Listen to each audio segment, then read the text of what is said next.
এই যে এখন এই মুহূর্তে আসি কোথায় দেখাচ্ছি আপনাদের। তো আমার আশেপাশে অনেক জমি জিরেত, হ্যাঁ, এইদিকে আছে, এইদিকে আছে। তো এই যে পেছনের যে জমিটা দেখতেছেন আপনারা, এই জমিটা হচ্ছে কিসের? এই জমিটা হচ্ছে ড্রাগন ফল আছে না, যে ড্রাগন ফল আমরা খাই, সেই ড্রাগন ফলের ক্ষেত বা জমি।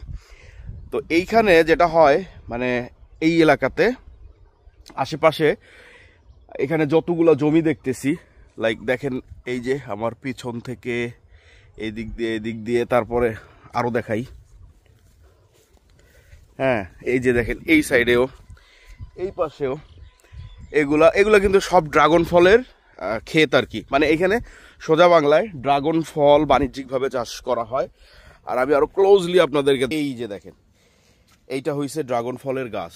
তো এই হচ্ছে পুরা ড্রাগন বাগান, পুরাটা দেখেন, এই যে পুরাটা হচ্ছে ড্রাগন বাগান। তো যারা ড্রাগন ফলের গাছ কেমন হয় বা ড্রাগন ফলের ক্ষেত কেমন হয় বা বাণিজ্যিকভাবে কিভাবে ড্রাগন ফল চাষ হয়, তারা এই জায়গা থেকে দেখতে পারেন। এই যে এই পাশেও কিন্তু আছে, হ্যাঁ, এইটাও একটা ক্ষেত, এইটাও একটা ক্ষেত। এটা সব মনে হয় আলাদা আলাদা মানুষের ক্ষেত আর কি, এক একজন এক এক ক্ষেত করছে। আর ক্লোজলি যদি দেখাই দেখেন এই যে ড্রাগন ফলের এটা হচ্ছে ফুল, হ্যাঁ, এটা হচ্ছে ড্রাগন ফলের ফুল। এই জায়গাতেই বেসিক্যালি প্রত্যেকটা গাছের মধ্যে এই যে ফুলগুলো আছে, এই যে ফুলগুলো আছে, এগুলোতে হচ্ছে ড্রাগন ধরে আর কি আস্তে আস্তে। এই যে এই জায়গাটাতে একটু হলেও বোঝা যায় এটা হচ্ছে একদম কাঁচা ড্রাগন ফল আর কি, কাঁচা, হ্যাঁ। এই দেখেন